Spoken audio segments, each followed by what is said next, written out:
হযরত মাওলানা জাফর আহমদ সাহেব দামাত বারকাতুহুম হুজুর আমাদের বুখারী শরীফের 2য় খণ্ড পড়াইছেন, আমাদের শাইখুল হাদিস হুজুর।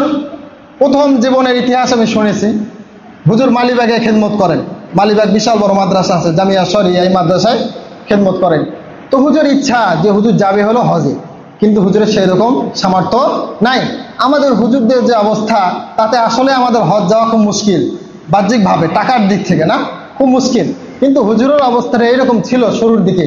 তো হুজুর বলছিল যে টাকা নাই। হুজুর কি করে, হজের সময় আসে, মানুষ সবাই মেহমান হয়, আল্লাহর মেহমান হয়ে চলে যায়, হুজুরের মনে ব্যথা।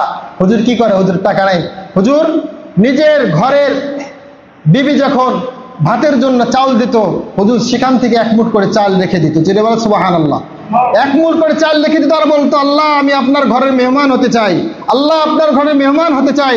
এরকম করে নিজের ভাতের চাউলকে হুজুর রেখে রেখে রেখে দিতে দিতে এক সময় এমন একটা পরিস্থিতি তৈরি হয়েছে, বর্তমান অবস্থা হুজুরের এমন যে এক আল্লাহর বান্দা হুজুরের অবস্থান জেনে আল্লাহ রাব্বুল আলামিন তার ভেতরে হুজুরের মহব্বত তৈরি করে।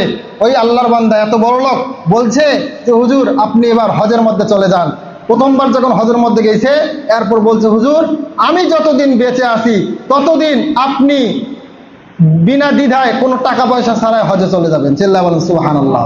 এবং তার সন্তানকে বলে গেছে, বাবা আমি তো দুনিয়ার থেকে চলে যাব, তোমরা সন্তানদের যতদিন আর্থিক সামর্থ্য থাকবে ততদিন তোমরা এই হুজুরকে হজের মধ্যে যাওয়ার ব্যবস্থা করে দিবে।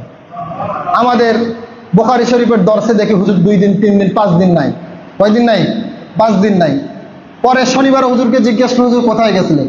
হুজুর বলে, বাবা উমরায় গেছিলাম। সুবহানাল্লাহ কয় না রে? উমরায় গেছিলাম কয়দিন? 5 দিন, কাজ 3 দিন, যাওয়া আসা 2 দিন। এরকম মাসে মাসেই দেখি হুজুর নাই। কোথায় যায়? হুজুর বলে, বাবা আলহামদুলিল্লাহ উমরায় চলে যাই। তো ভাই বলতেছিলাম যে যদি একজন মানুষ, তিনি তো মানুষ না, তো তিনি হয়ে আমাদের দেখা, এটা আলাদা কেউ না, দেখা। তিনি বর্তমানেও আমরা যখন ছিলাম প্রায় 25টা মাদ্রাসায় মুহাদ্দিস ছিলেন। চিল্লায়া বলেন সুবহানাল্লাহ। বুখারী শরীফের দর্শ করাইতেন 25টা মাদ্রাসায়। চিন্তা করেন আপনারা, 22টা 25টা, প্রত্যেক বছর 30টা করে মাদ্রাসা বুখারী শরীফ পড়ায়।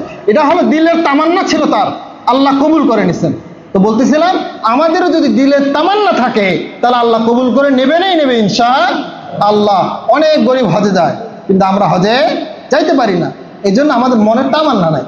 এই একটু হজের সময় আসলে হুজুর একটু নসিহত করে, আসলে যাওয়া তো দরকার রে, কি করি, শেষ হজ শেষ, চিন্তা করে যে কোরবানিটা করলাম, বাস হজের সব নিয়ে নিলাম। না ভাই, হজের টাকা থাকলে যাবেন, না থাকলে অন্তরে ওরকম ব্যথা থাকতে হবে, আমি আল্লাহর ঘর দেখবো। আল্লাহ আপনি নিয়ে যান, বারবার কান্দেন, আল্লাহ নিয়ে যাবেন ইনশাআল্লাহ। টাকা জরুরি না, মন জরুরি, দিল জরুরি।